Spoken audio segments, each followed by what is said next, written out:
저는 오늘 본문 말씀을 근거로 해서 마가복음 7장 24절에서 30절 이 말씀을 가지고요, 우리의 믿음은 이성과 감정을 초월해야 한다, 우리의 믿음은 이성과 감정을 초월해야 한다, 이런 말씀의 제목을 가지고 함께 은혜를 나누겠습니다. 오늘은요, 믿음에 대해서 우리가 이야기할 건데요, 성경을 보게 되어지면 한 사람이 되었던 또 한 민족이 되었던 하나님의 역사의 시작은 믿음에서 기인하고 믿음에서 출발하는 것을 우리가 볼 수 있습니다. 히브리서 11장을 보게 되어지면 믿음장이라고 이야기했죠. 이 11장을 보면은 이 믿음의 선진들이 하나하나 나열되어지면서 그들이 살아온 삶에 하나님이 펼치신 그 역사가 믿음으로 시작되었다라는 것을 증명하고 있다라는 거죠. 그런데 중요한 것은 믿음의 역사라는 것은 우리가 신앙의 표본을 삼을 만한 어떤 위대했던 인물들에게만 적용되어지는 것은 아니고요, 누구에게든지 믿음은 하나님의 역사를 시작하게 하는 단추와도 같다라는 것을 우리는 알아야 한다는 것입니다. 예를 들면 그렇습니다. 열왕기하 5장을 봐도요, 나아만이라는 사람이 등장하게 되어지는데 이 사람은요, 하나님의 선택한 민족 이스라엘 사람은 아니었다라는 거예요. 이방인이 있죠. 나아만은 아람 왕의 군대 장관으로서 아람 왕의 아주 굉장한 신의와 또 총애를 받고 있었던 사람이었습니다. 하지만 이 사람에게 있어서 인생에 문제가 하나 발생하게 되어지는데 그 휘황찬란했던 그 인생 가운데 그 몸에 건강상의 문제가 등장하게 되어집니다. 문둥병에 걸리게 되어지죠. 이 문둥병이라는 것은 당시에 고대 사회 가운데 있어서는 아주 치명적인 질병입니다. 이 병에 걸린 자는요, 가족이라든지 사회에서 절대 함께 할 수 없습니다. 심지어는 성 밖에 쫓겨나가서 외딴 곳에, 구별된 곳에 따로 살아야 됐다는 거예요. 그리고 유대인들은 이것을 아주 부정한 질병으로 간주하게 되어집니다. 그런데 이 나아만이 그런 질병에 지금 걸렸다라는 거예요. 이 병은 부정하다 하여서 죽을 병이었고요, 어떤 명의가 와도 해결할 수 없는 질병이었기 때문에 나아만이 절망하고 그 삶 가운데서 탄식할 수밖에 없었던 상황이었다라는 것이죠. 그런데요, 이스라엘 땅에서 사로잡혀온 이 어린 여자아이 하나가 있었는데 이 나아만의 아내를 수종들었던 그런 아이입니다. 이 아이가 이야기하는 것이 우리 주인이 사마리아에 있는 이 선지자 앞에 계셨다라면 나을 수 있을 텐데, 이런 말을 하는 것을 듣게 되어지죠. 그래서 나아만은 이 아이의 말을 듣고 신락 같은 그 희망을 품게 되어져요. 그리고 사마리아에 있는 그 선지자 엘리사를 찾아가게 되어지죠. 그런데요, 어떤 영문에서인지 모르겠지만 이 엘리사는요, 이 나아만을 만나지 않습니다. 문 앞에 당도한 이 나아만을 만나지 않고 다만 그의 사환을 통해서 이야기를 전달하게 되어지죠. 그의 사환이 나와서 이야기하는 것이 그것입니다. 너는 가서 요단강에 몸을 7번 씻으라, 그러면 살 것이다 라고 이야기하는 거죠. 그런데 한번 생각해 보세요. 나아만은 굉장히 기분 나쁘지 않겠습니까? 왜요? 나아만은 사회적인 지위가 있는 사람입니다. 권세가 있었고요, 능력이 있었던 사람입니다. 아람 왕의 총애를 받고 있었던 그런 사람이죠. 그런 명망 높은 사람이 그 앞에 당도했다라면 이것은 외교적인 또는 어떤 사회적인 그런 결례가 되어질 수 있었던 상황입니다. 말도 안 되는 것이죠. 그런데요, 이 나아만은요, 그런 상황 가운데에서 굉장히 기분이 나쁜 거죠. 자기가 이렇게 찾아왔는데 그냥 온 것도 아니고 수많은 은금과 수많은 재물을 가지고 왔었어요. 하지만 그 누구도 이 엘리사 선지자는 반기지 않았다라는 거예요. 나아만은요, 그렇게 엘리사 선지자 앞에 나아갔을 때에 뭔가 좀 기대했던 바가 있었던 것 같습니다. 더 기분 나빴던 것은 그거예요. 아마도 자기가 찾아가면은 정중히 모시어서 여호와 하나님의 이름을 부르게 되어지고 당처 위에 손을 흔들거나 뭔가의 어떤 제의식을 통해서 자기를 고쳐줄 줄 알았는데 이건 생각도 못했던 일들이 자기 눈앞에 지금 펼쳐지고 있는 것입니다. 아주 기분 나쁜 일이었고요, 그 요단강에 몸을 씻으라는 것, 그거 하나조차도 굉장히 하고 싶지 않은 주문을 지금 듣게 되어진 것입니다. 그렇게 이 나아만은 그런 상한 감정을 가지고 다시 아람으로 돌아가게 되어질 때에 이 종 중에 한 명이 그렇게 이야기하는 거예요. 그래도 선지자가 이보다 더한 것을 얘기했더라면 큰일이라도 주인이 하셨을 텐데 이깟 것 씻는 것쯤이야 한번 해봐야 되지 않겠습니까? 라고 이야기하는 거죠. 나아만은 이때에 그 이성과 감정을 억누르고 믿음으로 반응하게 됩니다. 주문대로 요단강에 7번 씻어 나오게 되어질 때에 성경을 봤더니요, 살이 어린아이와 같이 되었다라고 이야기하는 것이죠. 여러분, 노화로 고민하는 지체들이 있을까요? 피부 때문에 고민하는 지체들이 있을까요? 요단강을 찾아가시길 바랍니다. 여러분, 이 이야기가 주는 메시지가 무엇일까라는 것을 생각해 본다라면 하나예요. 믿음입니다. 어떤 믿음입니까? 이 믿음은 이성과 감정을 초월한 믿음이다라는 것입니다. 그렇습니다. 여러분, 믿음이라는 것은 절대 이성이라는 것으로 간섭할 수 없고요, 감정으로 나타낼 수 있는 것이 아니다라는 거예요. 이런 모습이 비단 나만뿐만 아니라 이 복음서를 봐도요, 아주 편만히 우리에게 보여주는데, 재밌는 것은요, 믿음이라는 주제를 가지고 이 사복음서를 보게 되어지면, 특히 이 마가복음을 보게 되어지면 재밌는 광경을 보게 되어져요. 하나는요, 예수님께서 이 자주 제자들에게 믿음이 적다라고 한탄하시면서 안타까워하시는 모습을 우리가 발견하게 되어지죠. 반면에 예수님이요, 놀라시면서 믿음이 크다라고 칭찬하신 사람들도 두 사람을 보게 되어집니다. 둘 다 하나님의 은혜 밖에 있었다 이야기하는 이방인입니다. 그 한 사람은요, 하인의 병을 고치기 위해서 예수님 앞에 나와 무릎 꿇게 되어졌던 로마의 백부장이었고요, 또 한 사람은 오늘 본문의 수로보니게 여인이었다라는 거예요. 이 두 사람의 특징은 하나입니다. 이성과 감정을 초월한 믿음으로 반응했다라는 것이죠. 여러분, 제자들을 보세요. 이성대로 감정대로 행동하고 말하지 아니하였죠. 저들은 그냥 이성대로 감정대로 행동하고 말하게 되어졌던 것과는 달리 이 두 사람은요, 대조를 이루는 것이 그것을 초월하는 것을 보게 되어집니다. 오늘 우리는요, 이 믿음이라는 주제를 가지고 이 수로보니게 여인의 그 믿음을 우리가 함께 살펴볼 때에, 그렇다면 과연 우리는 어떤 믿음을 가지고 살아가야 될까? 우리가 문제를 만나게 되어지고 인생의 역경이라는 것, 그리고 고난이라는 것을 우리가 맞닥뜨리게 되어질 때에 이 믿음의 선한 역사를, 그 단추를 눌러야 되는 그 시기가 우리가 다가올 때에 과연 우리는 어떤 믿음으로 나아가야 되는지, 오늘 그것을 함께 생각해 보고자 합니다. 자, 먼저 오늘 우리는 이 본문의 배경을 함께 생각해야 합니다.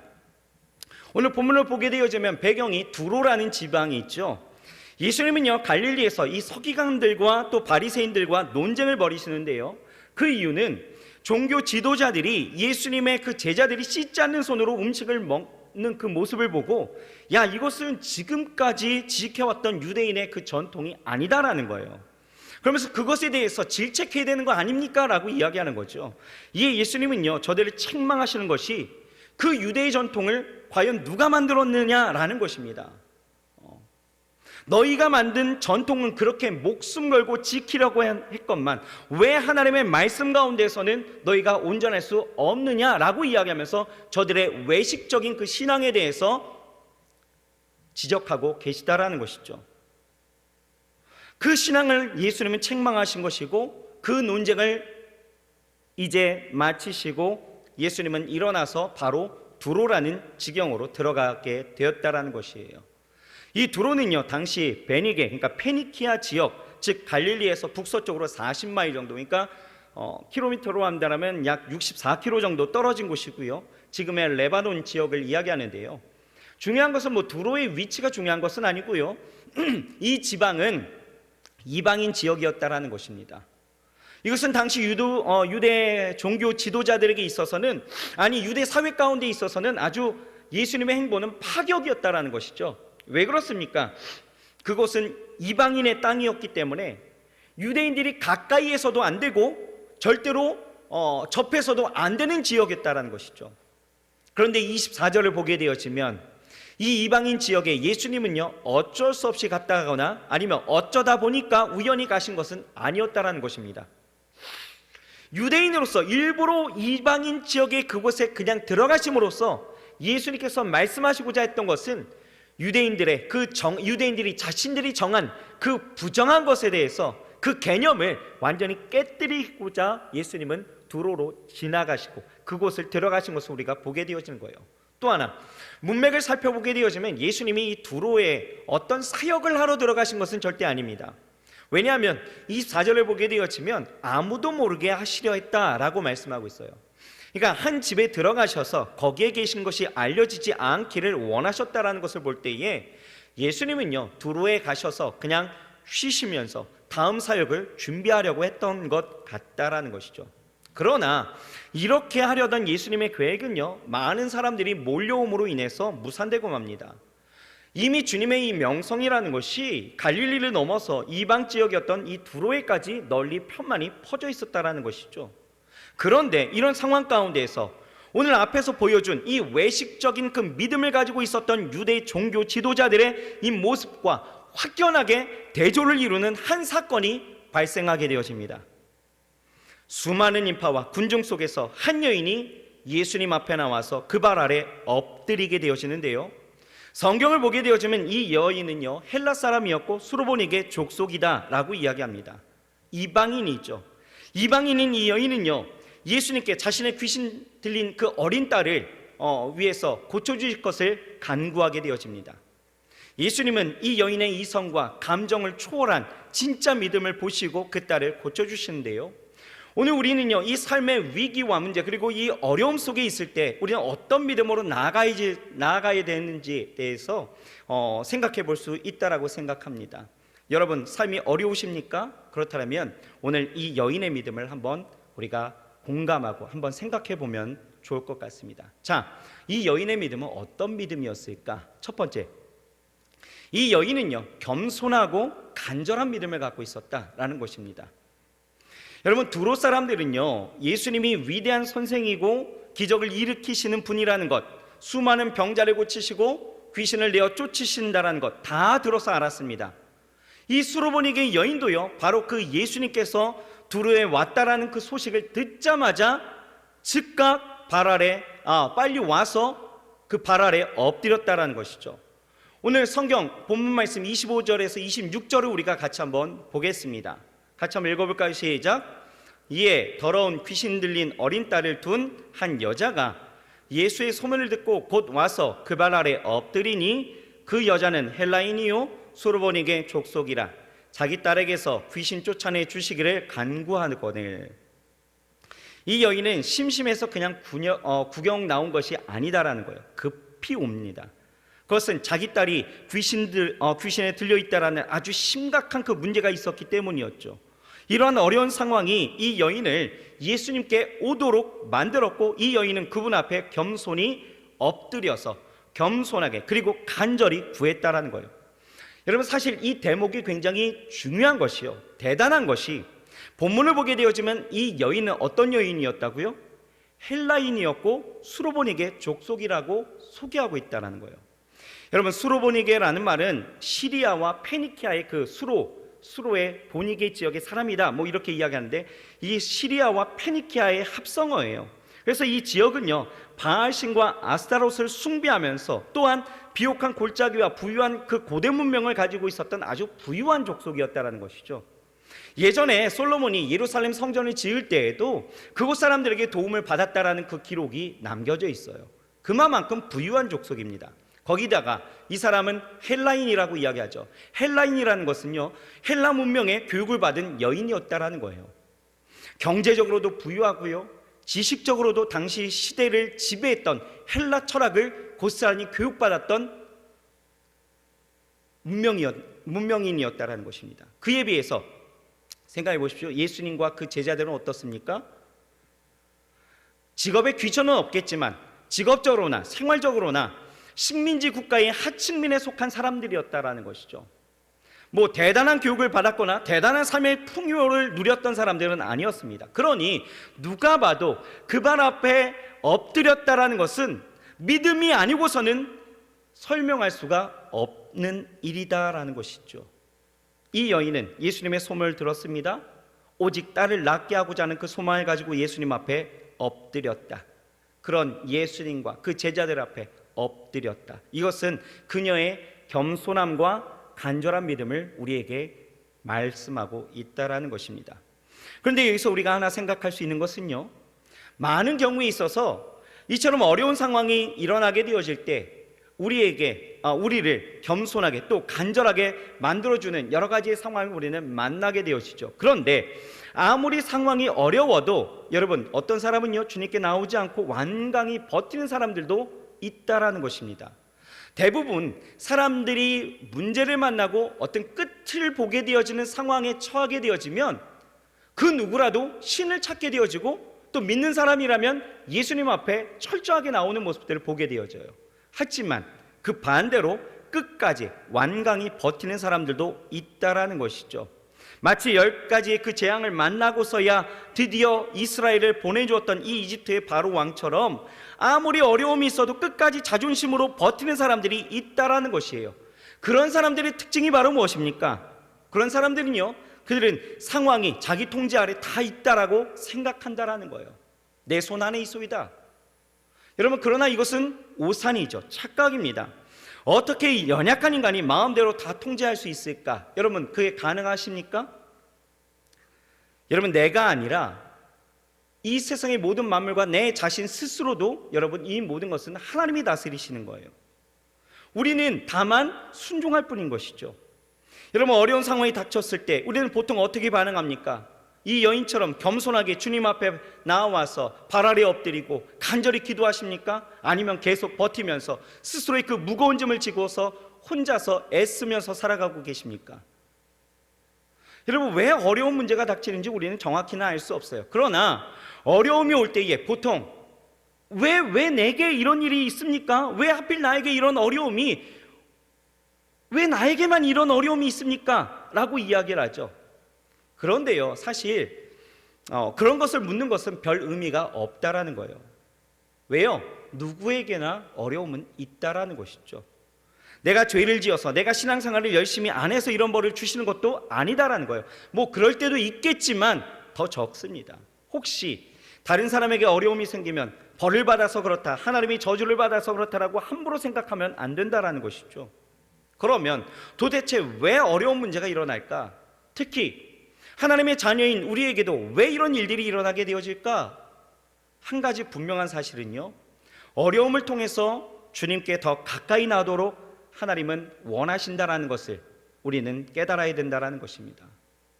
우리가 조용히 이야기해 주면요, 잘 못 알아듣죠. 그런 사람에게 야! 라고 이야기한다라면 크게 소리 지르는 것이, 이것이 어려움이다, 이렇게 이야기하는 분들도 있더라고요.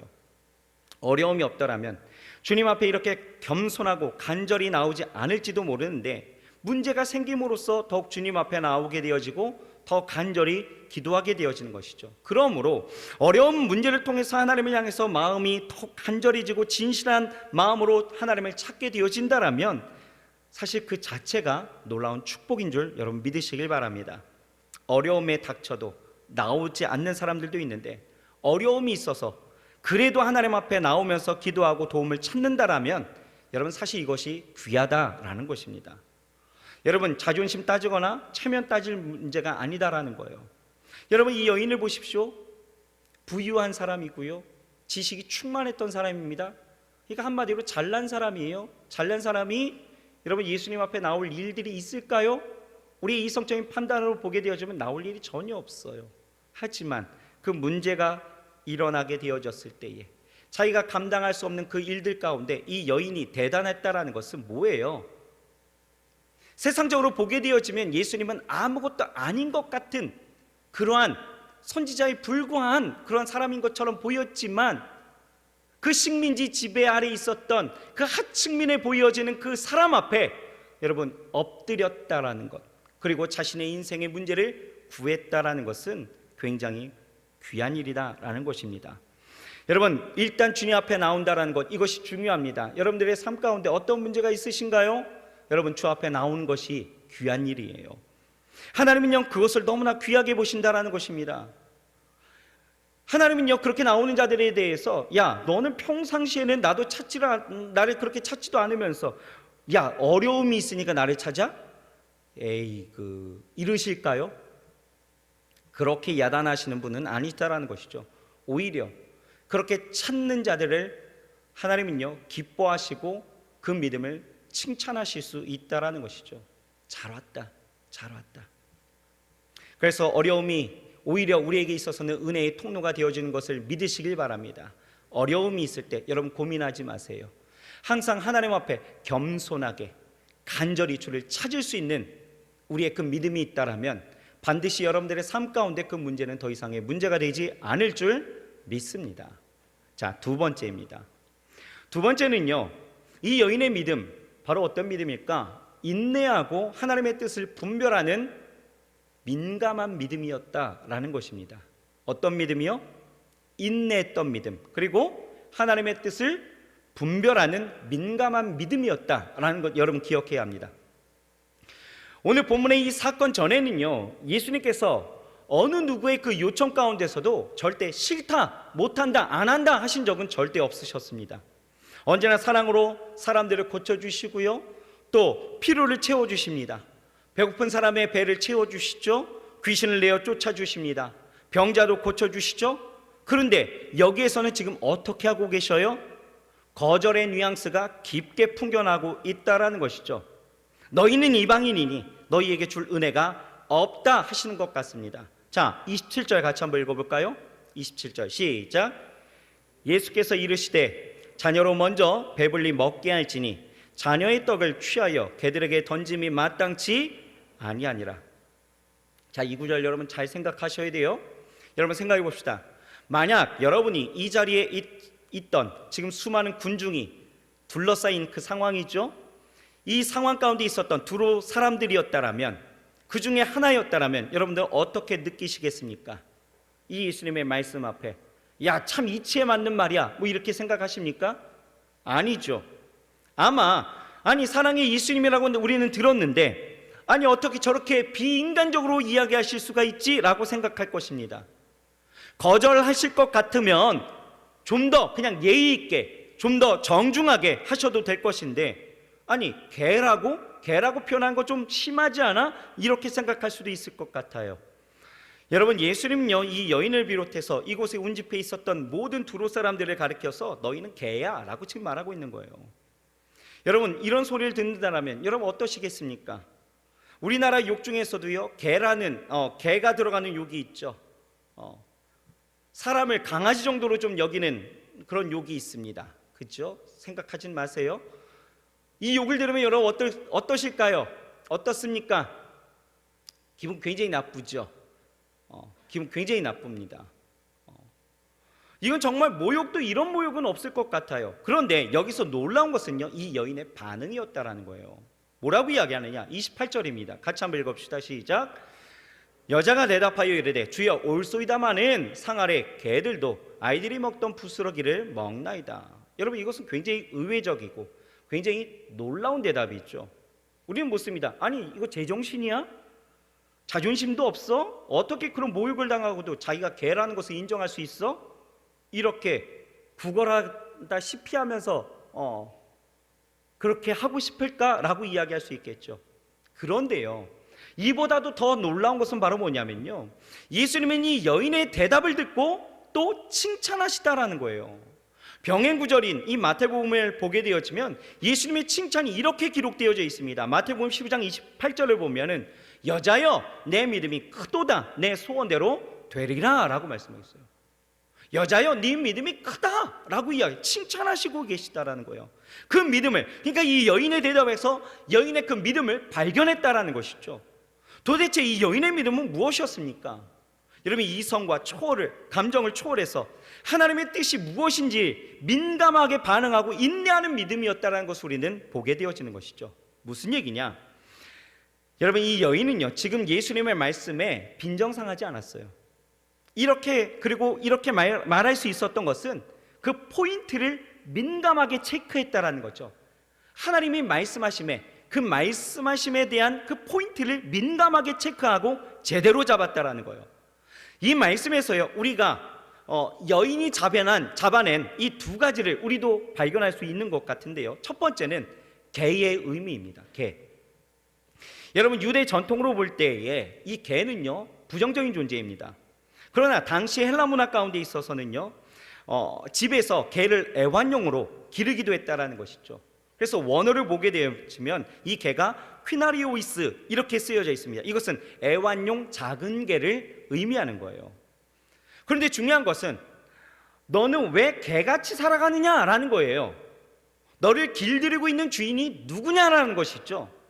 이 여인이 살던 이 수로보니게, 이 지역의 대표적인 두 도시가 두로와 시돈입니다. 여러분, 시돈하면 생각나는 사람이 있지 않을까요? 누굴까요? 바로 이세벨입니다. 이세벨 들어보셨죠? 아합의 아내입니다. 아합이 어떤 사람이었어요? 이스라엘에게 있어서 가장 악한 왕이 아합이었고 그 아내가 이세벨이에요. 시돈 사람이죠. 그래서 이 시돈은요 우상의 본거지였고 그 옆 동네 이 두로 또한 우상이 만연했던 곳이었습니다. 이처럼 우상 숭배가 전통적으로 깊이 뿌리 박혀 있었던 지역에 살았던 이 수르보니게 여인에게서 예수님이 원하신 것은 바로 무엇입니까? 이 여인이 그동안 헛된 우상을 주인으로 섬기면서 개 같은 삶을 살았을 것 같은데 그런 삶에서는 부스러기의 그 은혜조차도 마땅치 않다라는 것을 이야기하는 것이죠. 이 말이 무슨 이야기예요? 이제는 거기에서 벗어나서 유일하고 참되시고 또 살아계신 이스라엘의 구원의 하나님, 우리의 인생에 진정한 은혜와 복을 주시는 하나님을 인격적으로 믿는 믿음을 가지라는 초청이 이 말 안에 담겨져 있다라는 것입니다. 여러분, 그걸 발견하셨나요? 예, 그런 의미가 있는 거예요. 그러면서 지금 예수님은요 이 여인에게 그동안 섬기던 그 헛된 우상을 다 버리고 너무나 익숙해 있었던 자신의 삶의 그 방식을 다 포기하고 하나님이 보이시는 그 구원의 길을 따르기로 결단하는가, 그것을 묻고 지금 계시다라는 것이죠. 여인은 지금 그것을 본 거예요. 그것을 들은 것입니다. 자, 두 번째는 무엇입니까? 이 여인이 발견했던 것은요 순서적인, 시간적인 순서다라는 것이죠. 사실 예수님은요 이방인들이 구원받을 수 없는 그 부정한 존재라서 너희는 개다라고 말씀하시는 것은 아니에요. 여기서 중요한 포인트는요 어디에 있을까요? 바로 먼저라는 단어예요. 먼저. 자, 성경을 보시죠. 먼저라는 단어 발견하셨나요? 예, 거기에다 동글뱅이 하나 치시는 거예요. 중요한 포인트는 개다 이것도 있겠지만 또 하나는 무엇입니까? 먼저다라는 거예요. 먼저와 나중이 있다는 거죠. 거절이 아닙니다. 예수님은 유대인들에게 먼저 복음이 전해져야 한다는 것을 말씀하신 것뿐이에요. 이것은 거절이 아니라 시간적인 순서를 말씀하시는 것뿐이고, 시간적으로 어디에서부터 먼저 해야 되는가, 그리고 유대인들에게 먼저 전해져야 되고 그 다음은 너희들에게 전해야 되겠다라고 하시는 그 하나님의, 그 예수님의 그 의도적인 그 모습들이 보여지는 것이죠. 자, 27절 우리 다시 한번 읽어봅시다. 뭐라고 나와 있습니까? 같이 한번 읽어봅시다. 시작. 예수께서 이르시되 자녀로 먼저 배불리 먹게 할지니 자녀의 떡을 취하여 개들에게 던짐이 마땅치 아니하니라. 우리는 여기서 두 가지를 그렇게 발견하게 되는 거예요. 예수님의 말씀을 들은 이 많은 두로 사람들이 개라는 말에 초점을 맞추고 기분이 나빴을 것 같습니다. 그러나 이 여인은요 먼저라는 이 단어에 귀가 번쩍 뜨였다라는 것이죠. 그러면서 생각하는 거예요. 아, 이분이 지금 나에게 있어서 내 요청을 거부하는 것이 아니라, 무시하는 것이 아니라 자기를 믿는 그 믿음을 요구하고 계시는 거구나 라는 것을 깨달았다라는 것이에요. 그렇게 이 수르보니게 여인은요 예수님의 말씀을 깨닫게 되어지고 28절에 그래서 이렇게 고백을 하는 것이죠. 28절 같이 한번 읽어봅시다. 시작. 여자가 대답하여 이르되 주여 올소이다마는 상 아래 개들도 아이들이 먹던 부스러기를 먹나이다. 여기서 중요한 포인트는 어디 있을까요? 주여입니다. 주여. 주님이시여. 사실 당시 유대인들도요 예수님을 주여라고 고백하지 않았어요. 하지만 이방인이었던 이 여인은요 예수님을 자기 인생의 진정한 주인임을 고백하고 또 그런 주인 되신 주님을 마음에 모셔드렸다라는 거예요. 그런 주님께서는 반드시 자녀들에게 주신 그 은혜, 그 은혜의 부스러기라도 내게 주실 수 있는 그 사랑의 하나님이시라는 것을 그는 이렇게 고백하고 있다라는 것이죠.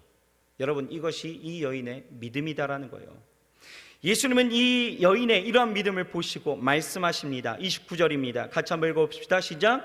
예수께서 이르시되 이 말을 하였으니 돌아가라, 귀신이 내 딸에게서 나갔느니라 하심에 이 말을 하였으니 어떤 말이요?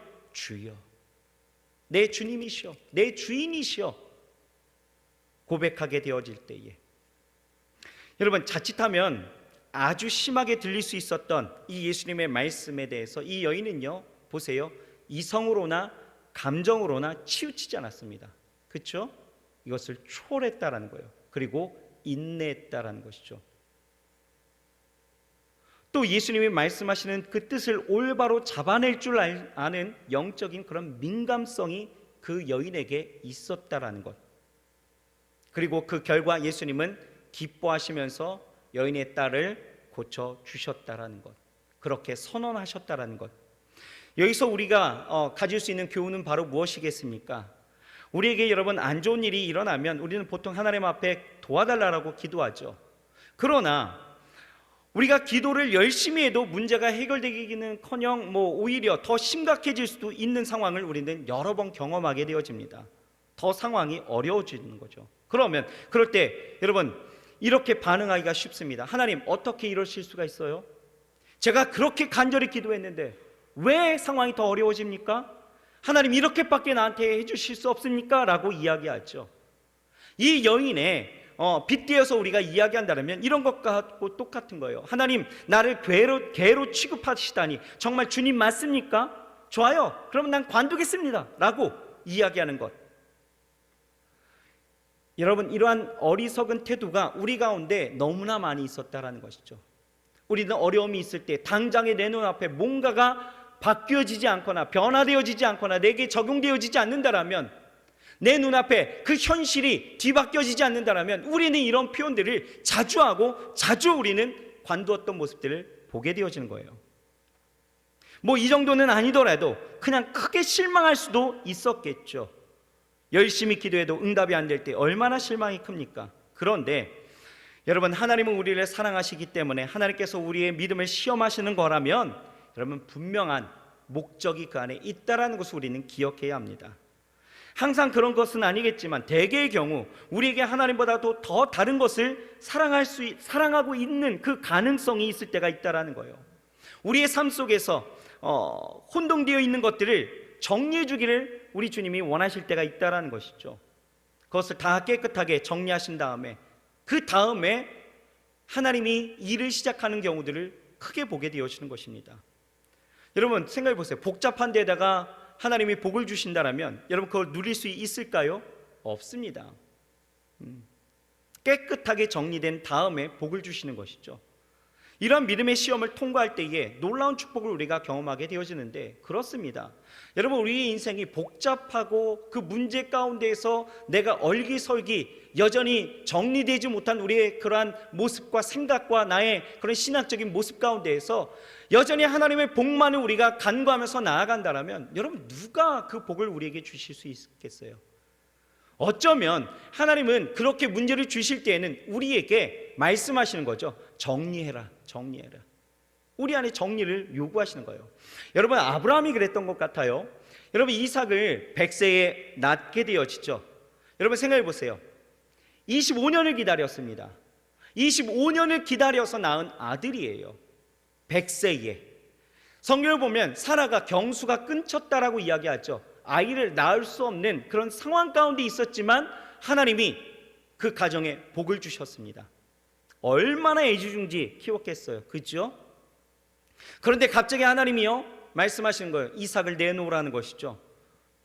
번제로 드리라는 것입니다. 죽여서 바치라는 것이죠. 얼마나 깜짝 놀랄 일이겠어요. 왜 하나님이 이런 시험을 주셨다고 여러분들은 생각하셨습니까? 왜 그렇습니까? 왜요? 그 이유는 딱 한 가지예요. 무엇입니까? 아브라함에게 있어서 이 자녀가 우상이 되어진 것이죠. 마음을 어지럽게 하는 것들이 되어졌다라는 거예요. 하나님이 안 보이고 이제 이삭만 보이더라라는 것이죠. 그러니 복의 사람의 그 계획 속에 있었던 이 아브라함이 그렇게 망가지는 것을 하나님은 원치 않으셨다라는 거예요. 그래서 사랑하시니 정리하기를 원하셨다라는 거죠. 그런데요, 놀라운 것은 이 아브라함이 이성과 감정을 초월하여 그 믿음으로 하나님 앞에 나아가 그 자녀를 드렸습니다. 드리는 거예요. 그때에 하나님은 어떻게 하셔요? 멈추어라라는 거죠. 드렸다라는 것은 정리가 됐다라는 거예요. 그렇죠? 정리를 하게 되어지니까 결국은 멈추게 하시고 야훼 이레의 하나님의 그 준비하신 하나님의 은혜를 그에게 보이시면서 하나님은 그에게 약속하시더라라는 거예요. 이렇게 하나님은요 스스로 정리할 필요가 있을 때에 그것을 정리하고 믿음으로 서는 자들을 축복하신다라는 것을 우리는 기억해야 합니다. 하나님은 마치 우리가 119 비상전화처럼 평소에는 그냥 알아서 살다가 위급할 때만 하나님을 찾거나, 또 마치 보험처럼 평소에는 알아서 살다가 문제가 일어날 때만 불러서 해결해 달라는 식으로 취급하는 것을 원치 않으신다라는 거예요. 내가 필요할 때에는 빨리 와서 도와주세요라고 하고, 불편한 때에는 예수님 좀 나가주세요라고 주문하는 태도를 원치 않으신다라는 거죠. 믿기는 그렇고 또 안 믿기는 좀 영찜집하니 그냥 보험처럼 일단 걸어놓자라는 태도를 원치 않으신다라는 거예요. 또 하나님을 종처럼 대하는 태도, 하나님 이거 빨리 하세요, 저거 하세요, 왜 안 하시는 거예요? 라고 이야기하는 거 원치 않으십니다. 그런 비인격적인 관계, 내 이익을 위해서 이용하는 관계가 아니라 정말로 나의 삶의 주인으로 모시고 사는 1대1의 인격적인 관계를 하나님은 원하신다라는 거예요. 왜냐? 그것이 살 길이기 때문에 그렇습니다. 그것이 가장 좋은 길이기 때문에 그래요. 그래서 이 여인은 지금 고백하는 것이 정리되어졌죠. 그러면서 고백하는 건 뭐예요? 주여예요. 주여, 주여, 내 주님이시여. 여러분, 어려운 상황이 닥칠 때에 가장 먼저 할 일은 절망하거나 또는 원망하는 것이 절대 아닙니다. 우린 생각해야 돼요. 하나님이 내 삶을 정리하시고 나에게 복을 주시려 하시는구나 생각하면서 주님과 나 사이를 맡고 있는 것이 무엇인지를 점검하고 그러한 것들을 정리하는 것이 반드시 필요하다는 것이죠. 그리고 나서 하나님과 생기 넘치는 1대1의 그런 인격적인 관계를 회복하게 되어지면 하나님은요 내 삶 가운데 나에게 있어야 될 것을 하나님은 아신다라는 거예요. 내가 구하지 아니하여도 이미 하나님은 다 아시기에 그것을 채우시고 공급하시고 때를 따라 도우시고 하나님의 역사는 그렇게 우리의 믿음으로 시작되어진다라는 것입니다. 그러므로 여러분 항상 하나님 안에서 기억하십시오. 이 여인의 믿음으로 우리는 나아가야 합니다. 이 여인의 믿음 어떻습니까? 이 수로보니게 여인은요 이제 주님의 말씀을 의지하면서 집으로 돌아가게 되어져요. 돌아가는 그 순간 이 여인은요 깜짝 놀라는 거예요. 어떻게 해요? 30절 말씀을 봅시다. 이렇게 이야기하는 거죠. 여자가 집에 돌아가 본즉 아이가 침상에 누웠고 귀신이 나갔더라. 이 여인은요 예수님의 그 말씀 앞에 절대로 의심하지 않았습니다. 말만 하지 마시고 직접 가셔서 뭔가를 고쳐 주십시오 라고 요청하지도 않았다라는 거예요. 예수님이 그냥 말씀하시니까 그런 줄 알고 신뢰하면서 나아갔다는 것, 무엇입니까? 순종이죠. 순종하면서 나아가게 되어질 때에 하나님은요 그 삶을 축복하셨다라는 거예요. 여러분 정리해 봅시다. 우리에게 있어서 정말 이 믿음이라는 것이 나는 어떤 믿음을 지금 갖고 살아가느냐를 우리는 점검해야 합니다. 왜요? 믿음이라는 것은 우리의 삶 가운데서 선한 역사를 일으키는 하나님의 일하심에 대한 그 시작의 단추이기 때문에 그렇습니다. 여러분 우리는 노래하잖아요. 주님이 일하시네, 주님이 일하시네, 내 삶을 통하여 하나님이 일하시네. 그리고 우리는 기도하죠. 하나님 내 삶을 통하여 이렇게 저렇게 하나님 행하시옵소서. 우리는 하나님 앞에 그렇게 나아가지만 정작 우리의 믿음은 지금 어디에 있었는지를 우리는 바라봐야 된다라는 것입니다. 바라기는 여러 가지의 믿음의 표본들과 여러 가지의 조건들이 있겠지만 여러분 믿음 이것을 하나 생각한다라면 한 가지만 기억하십시오. 이성과 감정을 초월해야 된다라는 것. 이것을 기억하시고 이 이성과 감정을 초월했던 이 여인의 믿음을 우리는 본받아서 우리의 삶의 믿음의 표상으로 삼아 나아가야 될 줄 믿습니다. 이 여인 어땠어요? 겸손했다라는 것. 어떤 문제 앞에서도 그 여인은 내가 해보겠나라고 이야기하지 않습니다. 예수님 앞에 나올 수 있었다라는 것. 자기는 어떻게 보면 지식인이잖아요. 삶의 부유함을 갖고 있었던 콧대 높은 여인일 수도 있었습니다. 하지만 그 자녀의 아픔 앞에 모든 것은 무너져 내렸고 감정, 이성 다 상관없었습니다. 예수님이 고칠 수 있다라는 그 믿음, 그 믿음 하나만을 가지고 나오게 되어졌을 때 이 여인의 딸은 나음을 입게 되어졌다라는 것, 겸손한 믿음 우리 가운데 있어야 합니다. 그 간절함이 우리 가운데 있어야 된다라는 것이죠. 여러분, 여전히 어떤 문제 앞에서 내가 해보겠노라고 여러분 용 쓰지 마세요. 여러분, 그런 에너지, 그런 것에 여러분 소유하지 마십시오. 우리가 지혜롭다라는 것은 어떤 문제 속에서도 그냥 하나님 앞에 나아가는 것이 가장 여러분 지혜로운 삶인 줄 믿으시길 바랍니다. 그러므로 우리 청년들이요, 좀 기도하는 청년들이 되어졌으면 좋겠어요. 지난주에도 우리 기도에 대해서 잠깐 이야기를 했었지만, 여러분 어떤 삶에 있을 때 어려움이 있고 내가 좀 생각할 때에 부담감이 있고 불편함이 있고 어떠한 그러한 삶에 흔들림이 있다라면 여러분 엎드리십시오.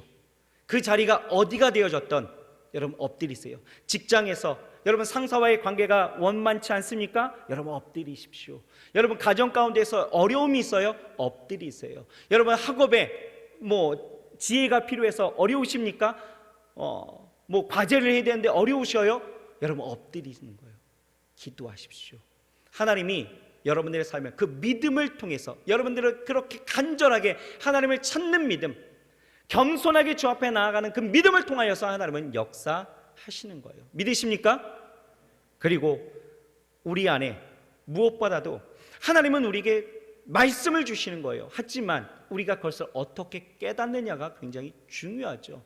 하나님의 말씀하심에 우리가 어떻게 민감하게 반응하냐가 굉장히 중요해요.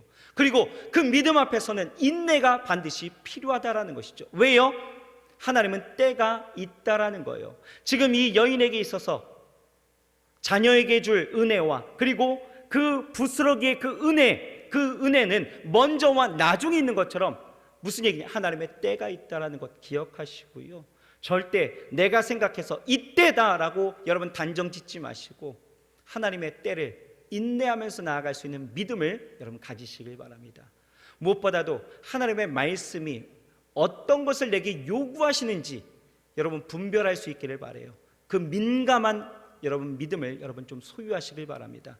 단지 내가 그냥 요구하는 것만 모든 것이 이루어진다라는 것에 여러분 그것에 착안하여서 그것에 창념하여서 고정하여서 그렇게 되지 않으면 실망하고 또 그렇게 되어지면 막 즐겁고 이런 여러분 모습들이 아니라 하나님이 내 주이기 때문에 주인이시기 때문에 하나님이 어떻게 하시든 그 뜻에 내가 순종할 수 있고 또 무엇보다도 그 뜻을 분별하여서 내 삶을 정리하고 내 삶 가운데에서 하나님과의 인격적인 관계를 온전히 이루어갈 수 있는 저와 여러분들이 되어진다라면 여러분 우리는 이 수로보니게 그 여인의 그 믿음처럼 우리가 그렇게 살아간다라면 분명히 이 여인의 딸이 그 말씀 앞에 그 공간과 시간을 초월하여 하나님의 능력이 나타났던 것처럼 우리의 삶 가운데서도 분명히 그 말씀하심이 이루어지는 놀라운 역사가 일어날 줄 믿습니다. 아무쪼록 2022년 어떤 삶의 현실 속에서도요 오직 믿음으로 따라하시겠습니다. 오직 믿음으로, 다시 한번요, 오직 믿음으로 나아갈 수 있는 우리 청년들과 오늘 예배하시는 우리 모든 성도님들 되시길 주의 이름으로 축복합니다. 기도하시겠습니다. 하나님, 오직 믿음으로 살아가기를 소망합니다. 이 세상은 우리에게 다양한 삶의 요구와 조건을 이야기하며 그 방식대로 자기의 뜻대로 힘대로 능력대로 살아가는 것을 우리에게 요구하지만 우리가 예수 믿는 자들에게 있어서의 시작과 끝은 오직 믿음입니다. 하나님의 역사는 믿음으로 시작되어지고 하나님의 일하심은 믿음으로 시작되어짐을 우리는 보게 되어집니다. 이 믿음은 하나님 절대로 우리의 이성적인 판단으로 가늠하는 것이 아니고 또한 어떤 우리 감정대로 소요되어지는 것들이 아님을 우리는 고백합니다.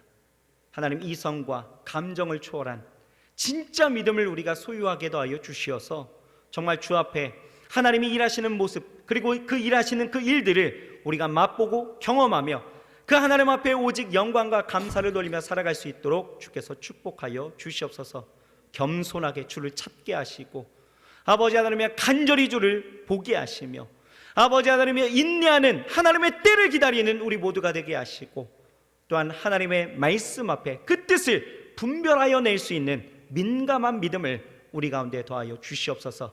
이 여인이 하나님 정말 그 예수님의 그 말씀 앞에서 무엇이 하나님의 뜻인지를 그렇게 분별할 수 있었던 것처럼 하나님 분별할 수 있는 성령의 지혜를 우리에게 허락하여 주옵소서.